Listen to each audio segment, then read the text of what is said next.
Voilà, merci beaucoup. Bandeko Balandi, il y a une émission sur terrain, mon collègue Lelo. Merci pour vos ébélés, vos ésos et l'émission Oyo, parce qu'il a passé un rendez-vous par rapport à la situation de la province à Kwango, où on a Mingi, Nakoyamba Bongo, président de l'Assemblée provinciale, Aya Koleka. Alors, pour expliquer Bisso, Makambo, tout ça, la province à Kwango, parce que Mikolo, surtout, Kwango, c'est la moto, na Marambetali, gouverneur, dans l'Assemblée provinciale.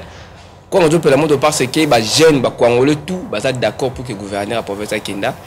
Mais le président de l'Assemblée provinciale, où il y a un discours, il y a des jours, il faut voter, il faut investir, que non, on a un bêta, marteau dans mon tonneau, contrairement à la province. Mais jusqu'à preuve du contraire, le président de l'Assemblée provinciale a accusé qu'il y a un protéger le gouverneur. Alors, le lot, donc, on met quelques dossiers aux résultats de la province, notamment mes gestions gouverneur, on a mention au PSAE. Et Marmetali il y a dossier à ciment parce que jusqu'à preuve du contraire le gouverneur a accusé il y a des détournements de ciment pour le développement de la province na arriéré dans la quartier il y a vu quoi alors ça peut tarder na ko puis à présent Mbote présent Mbote papa journaliste na bien le poto solo là ma province parce aux alliés présents assemblée provinciale à Kwango boni état de santé de la province na yo dirigé en tant que président assemblée provinciale. Ok, merci pour nous Mutuna. État de santé de la province, malgré l'air yo bandio lobi kwangu peli moto, état de la province est bien. Ils bien de manière générale, parce que les troubles les athées, tous allez bien. État de santé est bien. Ok, vous avez parce que santé n'a eu personnellement, c'est comme si quoi monter si quoi, problème est aussi la raté. Le problème est aussi le problème est belé. Yo loba ba problème est aussi la té. Parce que le problème sous est une solution nango. Première question. Président joue ba investir yo dans akawana sur place. O lobaka ke motonyo surtout à Tambola. Engebene buzangi botosi ya mibeko ya province marteau na yo et vous allez pour frapper tout le monde. Mais ça fait à peu près 2 ans depuis que vous avez na nous frappe pas ta moto. C'est là il dit à quoi? Merci. Nalobaki yango que mutu nyonso oya kotambola na nzela ya mabe oya kotosa mibeko te marteau ya assemblée eko frapper ye mais ndenge nini assemblée a frappaka ezali na procédure obiso tolandelaka tu frappaka en l'air te procédure wana soki ekoki te tokoki kofrappe te c'est-à-dire que pour marteau est frappé il faut suivre la procédure et la respecter parce que biso tozali batu ya mibeko soki lelo ozomona ke marteau na ngai eza ko frapper te c'est parce que jusque là aucune procédure ne nous a amené na ko frapper. Néanmoins il faut koyeba ke tangu to bandi to tiaki batu ya DPS to sala ki contrôle na tinda ki comme ba commission parlementaire et que neko sala ba enquête ba monaki kuna te ba détournement izali voilà détournement c'est ya gouverneur to ba ministre mususu na ba service ya batu ya DPS na bandi parce que lobby na frappate. OK, nous avons frappé DPS mamu ya santé et DPS makambo ya santé c'est division provinciale de la santé. OK, to monaki kuna ke ba détournement izalaki to salaki ba recommandation telle que nous le demande la loi nos gouverneurs à suspendre bango na suspendaki bango. Même la justice a yokaki bango. Tant que justice a lavé bango, marteau n'a pas frappé les sous-soutés. marteau de Sylvie Valère. Marteau n'a pas Sylvie Valère. OK, parce que tous les deux pouvoirs séparés. OK, et je n'ai aucune injonction de couper ça dans le pouvoir judiciaire. Mais président, n'a dit que vous allez quand même mutuyo bien que vous êtes président assemblée mais vous rappelez moi tant ya ko tambola surtout na ta kenge ya aussi ba village mususu uzoyo ka peuple bazolo banini concernant province na yo peuple bazako loba province ezo tambola te province ezo tambola te wana na yoka kayango pe na yo tout moment même yo uti ko lobango na yoka kango mais peuple faut ayeba pourquoi province ezo tambola te bobo ça n'a pété que nous sommes au no français tolobaka dans les douleurs de l'enfantement. Toza kobota, toza ba pionnier. To uti sika mususu, to yena province ya Kwangu. Eloko ezate. Nous recommençons tout à zéro. C'est ça les douleurs de l'enfantement. Population est zélatée du tic au tac. Ce n'est pas de la magie. Il faut tokende étape par étape. Tokobande to bandaki ndenge tozokende faut balandelaka. Po bayeba misala ezo sala mamalam bien ezo sala mamalam te. Et nakanisi na palmarès ya assemblée. Banda to bandi palmarès na biso ezali très kitoko. Parce que tozo sala musala wa l'état senga kibiso. OK, bien que bozo futa mona passe. Oui, bien que tozo futa mona passe yango to yela kisoko ozunga occasion ya kutuna nga mituna, c'est parce que koyaki kolela na ba instance supérieure de façon que baba ngo futa biso. OK, président tout droit la bi dossier à gouverneur à province. L'excellence la Rose Kabula Mavula. Dernièrement, vous pensez qui vous initiez qui motion na receveur mingi yo expliquer peut-être pas besoin de sur nini procédure on est salamaki pour na kopesa mona mboka la Rose Kabula motion ou besoin benga motion de mes gestion. Mais en tout cas moi qui na kati ya salle vous avez déterminé ba député vous avez déterminé qu'il fallait que gouverneur à Lungwa parce que ba dossier ba traité qui contrier et ba na ko nécessité kaka départ na mais à un moment donné tout le monde maman pouf président au kati plénière et petit suku masolo wana et beta makasu souté pour na nini. OK, osali bien ndengo tuninga likambo wana parce que batu bazako loba bazako yeba makambo ndenge zo lekate. D'abord nous expliquer que motion ezali instrument de contrôle. Donc ce n'est pas dit que chaque fois que boyoki motion kaka muti fo alongwa. Motion ezali instrument de contrôle et que kozala na deux solutions, soit elongoli soit epesi ba conseil. Voilà la première proposition. Motion, bah député, bah libre. Chaque député est libre. Il y a ça la motion, il y a ça la question orale, il y a ça la question d'actualité. Donc, député, il a constaté quelque chose dans les chefs d'un opérateur politique, d'un opérateur administratif, d'un délégué de l'État. À cause que ça les motion, à cause que ça les questions orales, à cause que ça les interpellations. Ce sont des instruments de contrôle qui nous permettent de savoir est-ce que la province est bien dirigée ou bien non dirigée. Pour les cas d'espèce, les députés sont allés en contrôle exécutif. Bah constater abus de gestion parmi bango tango batangi rapport na boy bakendegi kuna na boy bakendegi te tango batangi rapport misatu ba signer motion de défiance contre le gouverneur. Et la loi les autorise à le faire. Et ils ont fait ça. Des députés Kangulumba, Kazozo. Mais les signataires, vous les connaissez, Kangulumba n'est pas signataire. Vous voyez, vous êtes journaliste, vous avez une fausse information. Non, Kazozo, c'est lui, non? Il faut expliquer, la commission, parce que non, c'était une commission d'enquête parlementaire. Ils ont la députée. Pourquoi Yolinkaka Ngaï n'a signé un ordre de mission autorisant les députés sous la direction d'un député que j'ai nommé comme président d'aller procéder aux enquêtes. C'est ça que nous demande la loi. C'est une commission parlementaire. Cette commission, il y a des députés pour citer Bakombo. C'est une action collective. Il y a un bakende qui basali nan. Tant que nous sommes un rapport, bah moni que le gouverneur méritait une motion de défiance. Basali yango.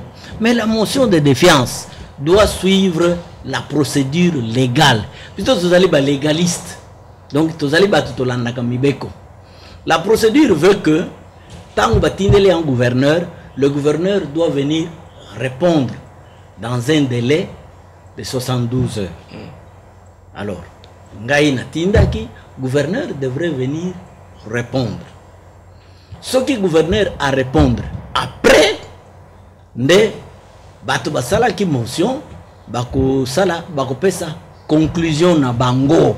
C'est-à-dire, ils peuvent demander à la plénière, balungu la gouverneur, tout comme ils peuvent demander à la plénière, atteindre la recommandation na gouverneur. Mais cela, après avoir eu les explications du gouverneur sur les griefs qui lui sont makambo bafundelié. Notamment la gestion de manière générale. Détournement, mbongo, gestion, mauvaise gestion. Globalement, mes gestions, tout ça pris globalement mes gestions. Ça va? Vous connaissez bien les Français, vous connaissez ce que c'est la main gestion. Donc, gouverneur, il fallait aya couper sa réponse. Mais il se fait que tant on a fungoli séance plénière à laquelle le gouverneur devrait répondre. Et ça n'a pas point inscrit à l'ordre du jour. Avant d'arriver, il y a gouverneur. Dans la salle, je constatais que mon boulot est à qui population oye lingaki gouverneur à Longwa va s'opposer à la population oye lingaki gouverneur à Longwa. Certains députés reconnus de la majorité présidentielle ont été menacés. Je peux donner un exemple. Honorable Fola, comme tu penses, ma belle, liboki ya ma belle, voyez écoutez, il y a un bazar. Oba bête que honorable Fola, ya motangi comme on aime. Oba ça qui motion, oba ça qui ba initier qui déwa motangi comme on a monté. Tu continues présent. OK. Bati ya ma belle. Ngai na zalaka na kenga le 5 mai. Nkolo batu bakufaka. Et je ne peux accepter en aucun cas namona kenge makila itanga. Namona ki que dans la salle ceux qui continuent l'ambiance, la police devra intervenir. Et oui, la police n'a pas besoin. Ceux c'est ce que je voulais éviter. C'est pourquoi je suspends. Quand on suspend, ils sont à quand? Tant on suspend, on ramène à la session ordinaire. Tant on fait une session ordinaire, ils sont inscrits à l'ordre du jour. Et tant on fait une conférence de président qui prépare la plénière, comme organe de consultation, nous avons analysé si réellement la procédure était respectée. Nous avons constaté que les délais prévus par la loi pour que le gouverneur puisse venir répondre, ces délais étaient tombés caducs. Parce que 3 mois après, alors que la loi dit 72 heures, c'est pourquoi nous avons prononcé. Président, toujours moi si j'ai parce qu'il y a une actualité. J'ai prononcé la caducité. Mais mon soutien aux la plénière avant au Katayango, appelle les Kotaki. Au Kataki, on a volonté dans mon côté, c'est là l'explication de qui n'a pas député Moussous. Que Babenga Kyo, je pense pas, et le ministre Chadar, ou suspendre motion parce que vous respectez la procédure. Non.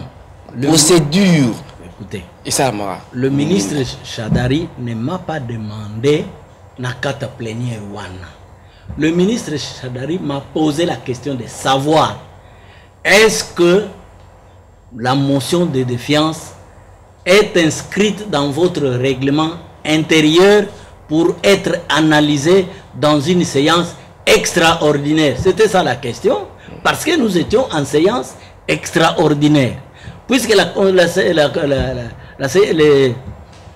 séances extraordinaires sessions extraordinaires ont un ordre précis de points à analyser.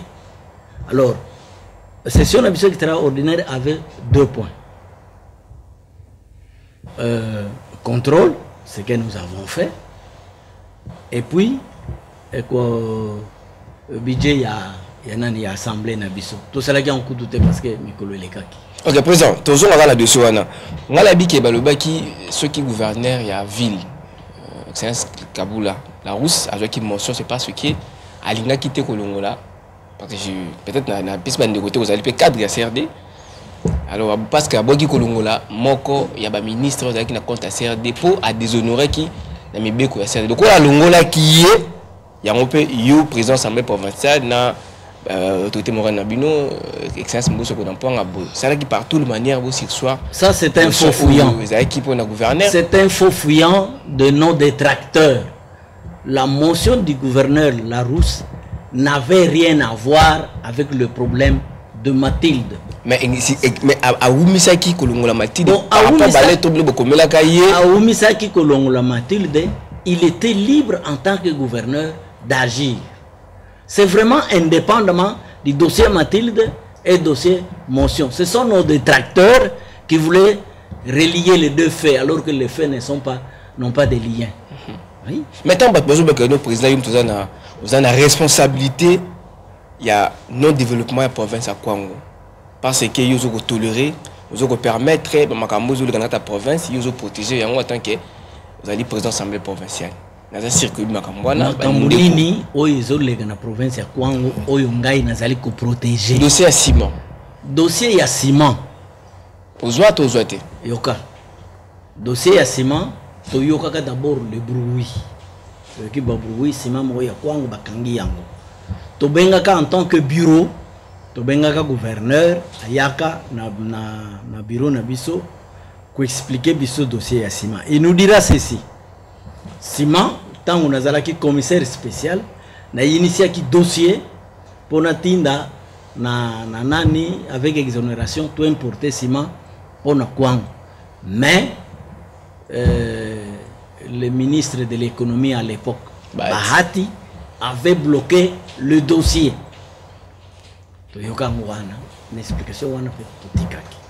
Il se fait qu'après, les avocats d'une agence de dédouanement, comme Mikanda, que Bango va livrer qui na Kwango, ce qui dit tonnes de ciment, que Kwango il fallait à foutre Bango, bon. Moi, en tant que président, Nakomaki Mikanda, j'ai écrit au gouverneur en lui disant ceci. Kwango ne reconnaît pas avoir eu du ciment.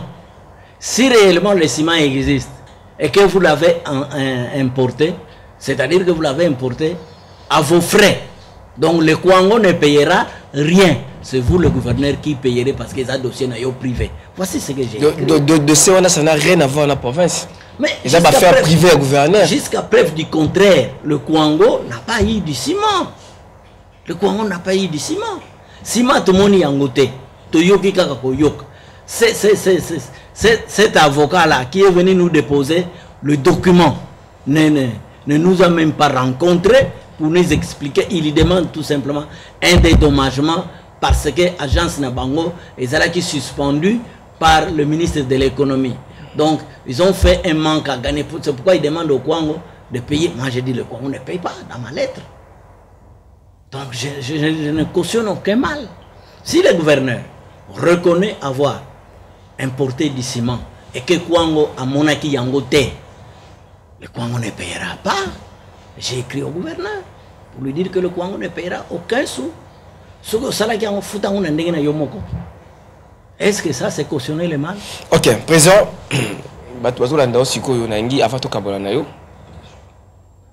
avant la tournée, on a lancé un message moko très patriotique pour la province de Kwango. Parce que les lots, bandeko baza suna sengona bino ba élité. Ozobe otanga bakombo. Dossier à plénière wana to ozongona mbala sima. Ngala oketana kenge pona luka kolobisa ba député mususu bazaki na dossier wana. Mais la lingi na nyuso tuza mata province na yo ska zo diriger parce que yimto za na monopole ya kolongola. Ba tout bazo sala mabe ya province. Tango zo sala yango tuza complice na bango ndengi bango bazo luba. Okulu message ni d'abord en tant que papa. Pas en tant que président de l'Assemblée provinciale, en tant que papa, d'aider en tant que élu d'abord, et puis des trois en tant que président de l'Assemblée provinciale avant tout le monde. Nous sommes tous pris ensemble, ça fait une même personne. Nagolo Baboui, Bandeko Nangai, Botika ko juger biso a priori. Soki boyoki likambo, boya à la source, kotuna likambo ezalaki ndengenini. Alors ça fait déjà 3 semaines déposé dans Kinshasa. Banen basi ba munyo déjà la province mawa mingi ndeko nangai. Ce n'est pas seulement 3 semaines durant na mois de mai tozalaki awa tous les membres du bureau de l'Assemblée convoqués par le gouvernement central tozalaki awa plus d'une semaine. Aucun Kwangolais ne nous a reçus. Tous les autres membres du bureau de chaque province, chaque bureau a été reçu par les ressortissants de leur province habitant Kinshasa. Même les gens des Iboulamé, même les gens des Iboulamé, nous n'avons vu personne. Et aujourd'hui, tout ça les 3 semaines, Ngaïna rapporteur, nous sommes abandonnés à nous-mêmes. Les autres collègues sont pris en charge par les politiciens de leur province. Bissouba Kouangolais, même Maya Pamba, aucun politicien Kouangolais ne nous a invités chez lui, ne fût-ce que pour boire un verre d'eau. Mais quand il s'agit de Kouango, mais qu'est-ce qu'ils font pour que le Kouango marche? Quelle est leur contribution?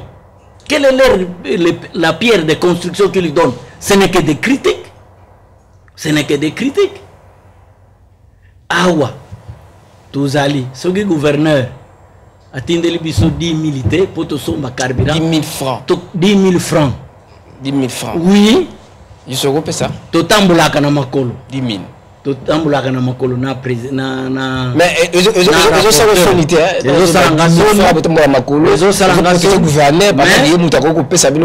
suis conscient que province na biso et ça n'a pas si j'ai parlé des douleurs de l'enfantement je me sacrifie pour défendre cette province pas si ou pas cité nzala ou nzala te makolo makolo te je me sacrifie mais je regrette nos frères congolais de la diaspora se trouvant à Kin, Balinga Kwangote, Balinga Kwangote, parce qu'ils ne font rien pour que le Congo aille en avant.